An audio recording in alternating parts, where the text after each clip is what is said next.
And a very good day to you and welcome to the program. I want to speak to you today about keeping a vow. Keeping a vow. I looked up the Oxford Dictionary to find out the literal meaning of the word vow. A vow is a solemn promise. When you make a vow to somebody, it is a solemn promise. Okay, a promise that cannot be broken. Psalm 61 verse 8, so I will sing praise to your name forever, that I may daily perform my vows. That's what David said. And then that farmer Job, he's one of my favorite characters in the Bible. Some theologians say the book of Job is the oldest book in the Bible. Isn't that amazing? And he said in Job chapter 13 and verse 15, even though he slay me, yet I will still trust him. How's that for keeping a vow? And he did, you know. Remember, the devil said to the Lord, the only reason that he's serving you is because you've blessed him. And the Lord said, nah. He said, he is a faithful son. He says to the devil, you can take everything away from him, he'll still serve me. And he did. I want to say to you that that is why God loved that farmer so much. Why? Because he kept his vow. I mean, he lost everything. Maybe some of you watching this program are in that same boat. You're saying, Angus, I don't know what's happening. The wheels are coming off. There's nothing left. Listen to this message. Keep your vow. Don't turn your back on the only one who can help you.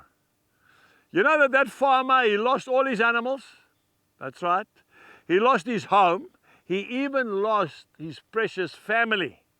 And yet he still said, though he slay me, yet will I trust him. See, God can work with men like that.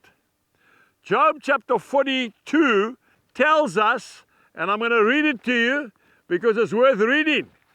Job chapter 42, listen to this. This is the end of his life. That same farmer. Now the Lord blessed the latter days of Job more than his beginning. This is verse 12 of Job chapter 42. For he had 14,000 sheep, 6,000 camels, 1,000 yoke of oxen, and 1,000 female donkeys. He also had 7 sons and 3 daughters. Apparently they were the most beautiful girls in Israel.